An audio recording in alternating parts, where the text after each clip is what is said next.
I'm joined today by Ann Reed. I met Ann when I was doing some work earlier this year with a major conservative ministry. She began to share some of her testimony with me as she works in that ministry, which is on the front lines of the major moral and cultural issues today. And as we talked, I said, you need to come on the air and talk with me about these things. So, welcome with me to the Line of Fire, Ann Reed. Ann, great to have you on the air today. Thank you so much for having me, Dr. Brown. I've been looking forward to it all day, a little nervous, but ready to go. All right. Well, wonderful. So, Ann, right now, just give our listeners a picture of what life is like for you. What are you in the middle of in terms of your life and ministry? What kind of Christians are you surrounded by? Well, as you said, I am a part of a major conservative Christian organization. I am a writer. I write for our print magazine, and the name of the organization is American Family Association, and we do have a print magazine. It's called the AFA Journal, so I write for that print publication, and I also write blogs for our online platform, which is afa.net. And So then, you're in an environment with other pro-life Christians that are on the front lines right. of the pro-life movement, and yet there's a burden you carry that does not always get expressed. So why is this so important to you in your own life? Well, I have been doing post-abortion ministry for about 10 years now, and I got involved with that because I myself am post-abortive, and when I first began walking with the Lord, when I first began to just receive His grace and let His grace pour into me, um, He would not let me continue without dealing with that subject matter. It's something that I had kind of pushed down into the hidden recesses of my heart for years, good 15 years or so. And when I began really just receiving His grace and begin that walk with Him, He would not allow that hidden thing to remain hidden. He wanted to deal with that with me because He didn't want there to be any hindrance in relationship for us. Between us. And one of the things that is kind of a burden for me, well, not kind of, very much a burden for me, is because I see that a lot in the church among women. Most of the women that I've walked alongside of in terms of post-abortion recovery are women in the church. And usually those women, it's been 10, 20, 30, even 40 years that they've been going to church services and kind of checking off the boxes that we might check off as Christians. But that is a hidden thing that's hindering their relationship with the Lord, and therefore they're not necessarily in a real relationship with the Lord. They're just checking off those boxes and doing the Christian thing, but they don't really have a real intimate relationship with the Lord because of that. So it's the kind of thing that you really can't talk about in certain ways, or people may not know what to say, and maybe they don't want others to know that they themselves had an abortion, and so they kind of live quietly with this pain. Maybe they think, well, this is just my lot in life, Exactly. because I did this. So Anne, how does this intersect with your own life personally in terms of your own history? Well, we're all different. God created us very uniquely, very differently. But one of the commonalities for women who have had abortions, the initial feeling is a sense of relief because the pressure is off. All of the reasons that a woman chooses abortion, that is lifted immediately. However, that only lasts for a very short period of time, and then a woman begins to numb herself in order that she doesn't have to think about it, she doesn't have to feel that pain. Some women use drugs and alcohol. That's not really my story. For me, it was more of a hardening that took place. It took me probably a year or two after the abortion when I realized, hey, something's wrong with me. I And can't. how old were you I was when you had the 17. abortion? 17 17. years old. Yes. And did you feel like you had a relationship with the Lord at that point, or were you not even considering yourself a believer? No, I had considered myself a believer when I was a teen, and there were some things that happened in my life, some hypocrisy and things that I kind of viewed in my own personal life with some leaders in the church. And so I got to this place where I didn't really believe in Christians anymore, but I still believed in God. But after I had the abortion, that shifted, and I became an agnostic after that. I didn't Wow. realize it at the time. I realized it years later during my healing process that the reason that shift took place is because I couldn't reconcile, what I had done. If the Creator created this life inside of me, and I chose to take that life, I couldn't reconcile that. And what was it? So we can understand this because you can't often talk through these processes because it's too difficult for people. Since God's done a deep work in your life and now you're ministering to others and helping them, we can talk about this. But let's get in your shoes. You're 17 years old. You may not be a fervent believer in Jesus, but you believe in God. You certainly have major questions about abortion. Now you're pregnant. You don't want to have a baby. You can't, whatever the circumstances are. Tell me about the process of considering abortion, deciding to have an abortion. What did that feel like? Well, my story is, of course, everybody's story is different from everyone else's, but I don't have a lot of excuses, Dr. Brown. A lot of women do. A lot of women were coerced, a lot of situations. For me, I became sexually active when I was 15, and of course, I knew at that time I could get pregnant, and I decided at that time when I was 15 that if that would happen, I could always fall back on an abortion. Mm. So for me, it was different. It wasn't when I became pregnant at 17, I struggled with that decision. The decision had already been made. I had already decided that when I was 15. So when it happened at 17, it was just like, boom, okay, this happened. Now I follow through with the decision that I made 2 years ago. Remarkable. And that's what I mean by I don't have any excuses. Yeah. So all right. So excuses. No, but look, there are many others that think this way as well. That abortion is the solution for Planned Parenthood, right? It's not planned. It's not. So that's just the solution. So you do what you want to do, and you don't really have to face the consequences. Exactly. When was it that you became conscious of a hardening of heart or of an alienate or something wrong after the abortion? It was probably a couple of years afterwards. Now, I wasn't able to put it together completely, like what I'm able to describe now. Yes. It was a couple of years after that I realized something's wrong with me. I can't cry. When I should cry when this happened to me. I should have cried when that happened to me. I can't laugh. I could smile, but I couldn't laugh. And I knew something was wrong with me for years, but I didn't know what it was. I had no idea it had anything to do, with that abortion. Wow, amazing. All right, so you become an agnostic, then you come to faith. Did this hang over your head now now that you're recognizing what had happened in the past? What was that like as a believer? Well, it was a key part of my coming to Christ, actually. When I began, taking some steps toward the Lord and receiving His grace, first began to go to church, I realized during one of those church services that, again, something's wrong with me. I can't receive what that pastor is saying. I know he's standing up there. I know he's telling the truth, but it's like it would not penetrate. I could not receive it. Something is wrong with me. So during the altar call, I went up there. It wasn't like I went up there to say I want to ask Jesus into my heart. I went up there to say, hey, Pastor, I need you to pray for me. Something is wrong with me. My heart is hard. Will you please pray that my heart will be softened? And how old were you at this point? I was in my mid-30s, early mid-30s. Got it.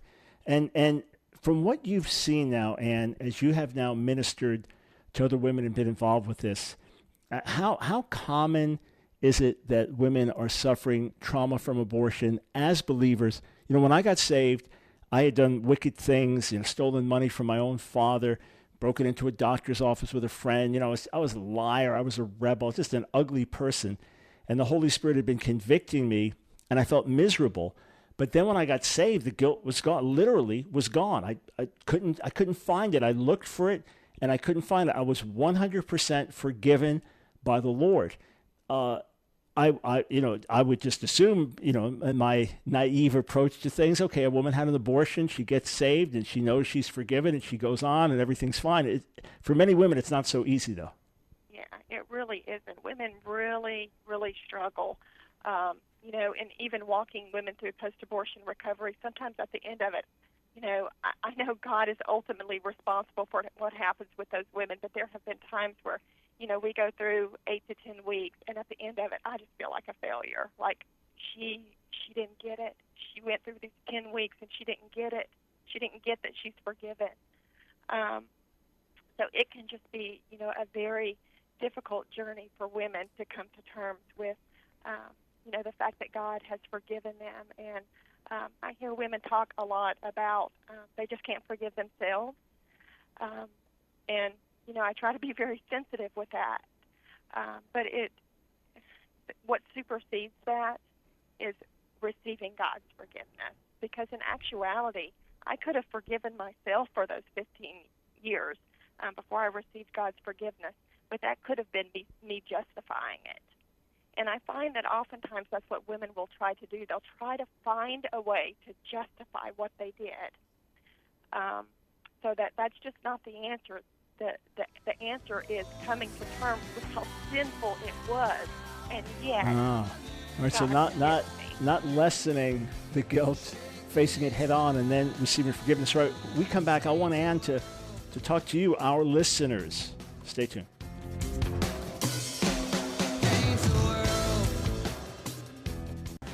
Friends, there's no question that the tide continues to turn gradually in the direction of pro-life in America. As much as the radical feminists are up in arms, as much as Planned Parenthood is trying to fight back, the tables are turning little by little. And people are seeing sonograms and recognizing the humanity of the child in the womb. The horrors of some of Planned Parenthood's activities are coming to light for more and more. And even young people more and more embracing a pro-life mentality. The fact that so many babies have been slaughtered in the womb is horrific, is unimaginable. At the same time, we continue to see progress and pushback. Many other nations in the world with lots of abortions, there is no voice like there is in America pushing back against these things. So it's grievous, but be encouraged. This Friday is the 46th annual March for Life protesting Roe v. Wade. I was told last year's was the biggest ever. Vice President Pence addressed everyone. Will be doing so again this year. If you're anywhere near D.C. and can get out there, great. Otherwise, pray for maximum impact for the event. One of the most impactful calls we got all of last year was from a Christian woman who worked at Planned Parenthood because she needed a good job to supply funds for her and her child. At that point, she was a single parent. She called in tears, under conviction. She never went back after that day when we talked on the air. Other Christians reached out to her. She's thriving and doing well. And extraordinary. The pain she experienced as a Christian working there. Well, what about the pain of the women who've had abortions? My guest, Ann Reed, herself had an abortion when she was 17 and now has devoted much of her time to ministering to women who've had abortions. And right before the break, you said that rather than just trying to get a woman to forgive herself, she needs to recognize the reality of what she did, the sinfulness of it, so she can receive forgiveness from God. And with that forgiveness from God, can forgive herself. We've had women call the show, and I'm talking about 30 years after an abortion, and we're talking about this subject. They want to share their story, and they break down crying on the air 30 years later. And some of them say, look, I know I'm forgiven, but this still hurts. This is something really only a mother can understand. I mean, as much as I try to be empathetic, I can't experience it the way a mother experiences it. So talk to some women now listening that have had abortions, that are still struggling. Minister some things that you have found to be really important in helping them find wholeness in the Lord.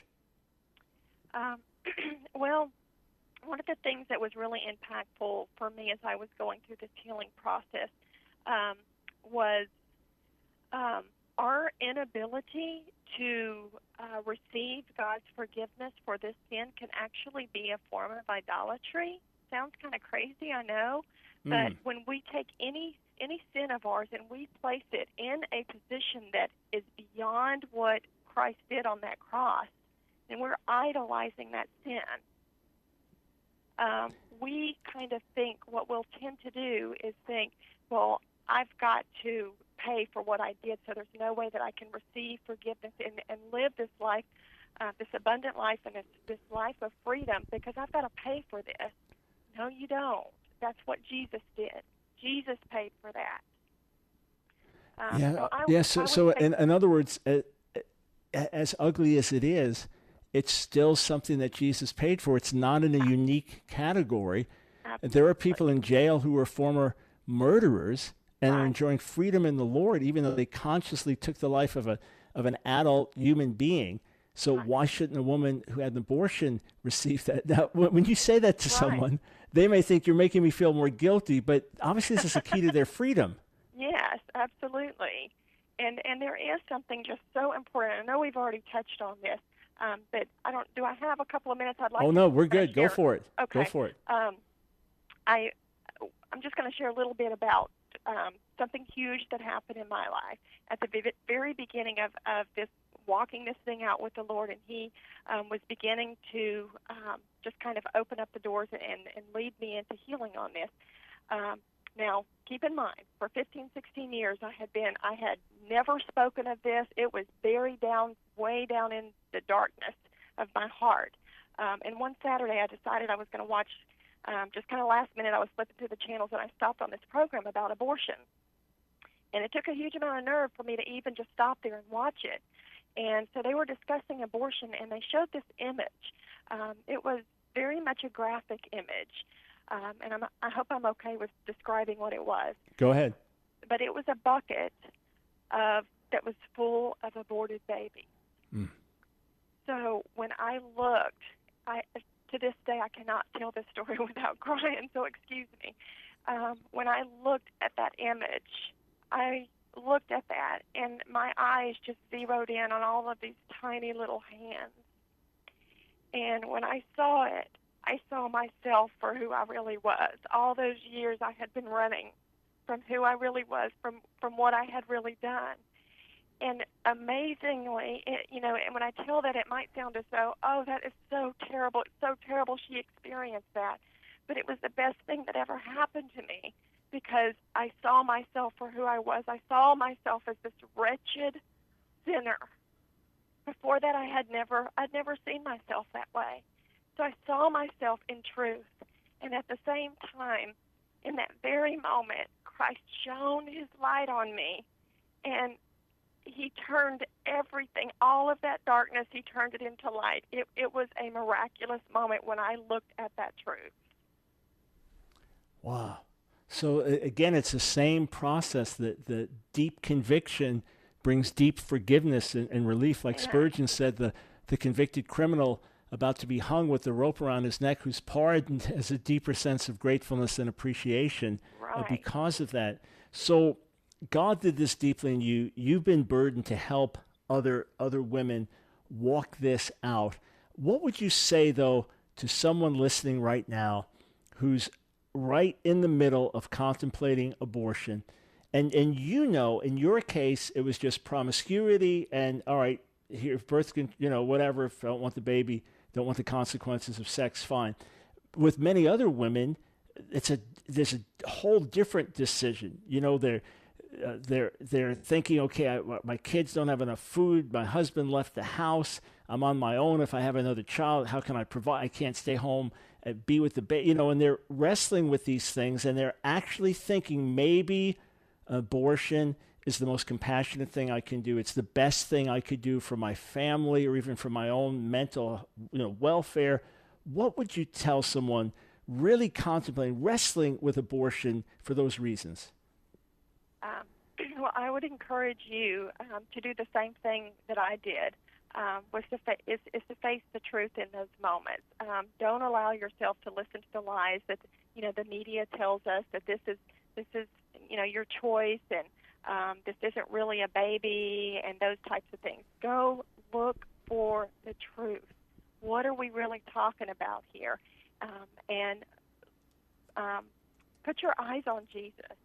He will provide for your needs, whatever they are. If you will center your attention on him, whatever those needs are, he will provide for you. And whatever, it sounds simplistic, I know it does, but if you will, and he even will put believers in your life. If you can go to a crisis pregnancy center, people who who live and breathe this stuff, who want to reach out to women who are in a situation like you are, who want to save babies and who want to help you. There are people across this country that's what they live and breathe, and they want to help you. So let yourself be helped by others, and let this be a time of growing more intimate in your relationship with the Lord, and let Him provide. And Ann, you've been writing about these things. Is there a place where folks can go to follow your writings on this, or ministry that you're doing? What would be the best place, especially for women right now that say, boy, you're talking to me, I'd like to find out more?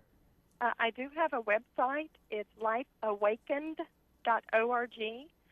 So if you go there, you can actually, I do have some blogs and things there. I've got a video there that would speak directly to you. And you can contact me. I would love to, just be there for you. Maybe I can get you in touch with someone in your local area that could help you out, and maybe get you into a Bible study and that type of thing. I would love to do that. Well, Ann, I'm so thrilled that you're doing this. Again, the website, lifeawakened.org. Be sure to check that out. Maybe you can refer a friend there. Maybe you know someone that this is very relevant for. And so much of this is under the surface in the church, friends. I think we'd be shocked to know how many women are still hurting in this way. And maybe we've been a little bit tone deaf to it, to address it. We're rightly addressing often the sin of abortion, but not recovery, forgiveness, wholeness for those who've been guilty of the sin in the past. So let's be sure to preach the full gospel message. Again, the website, lifeawakened.org. And hey, Ann, we worked together on an article. When's that happening? That should be coming out here in about 2 or 3 weeks. Should be coming out in our print publication and online as well. All right, and where will folks find that? That will be afajournal.org. All right, afajournal.org. When I was doing ministry at AFA last year, just had a great time with their wonderful team. Ann did an interview of me, my past and God's work in my life, and then put it together, edited it. So I'm eager to read Ann's story about me as well. Hey, God bless. Thanks for joining us today. Thank you so much, Dr. Brown. I sure do appreciate it. Sure thing. All right, friends, let's really be in prayer. Again, March for Life this Friday. If you can't physically be there, which of course most of the country are not going to be able to get there, pray for impact, for spiritual impact, and pray that God would shake the media. I remember when I was in D.C. and part of these very things, we'd watch the news. And it would be the last item at the end of the day, and then they'd interview 2 protesters against us, 2 on our side, even though it was like 250,000 to 2. May truth triumph. May life triumph. Back with you tomorrow.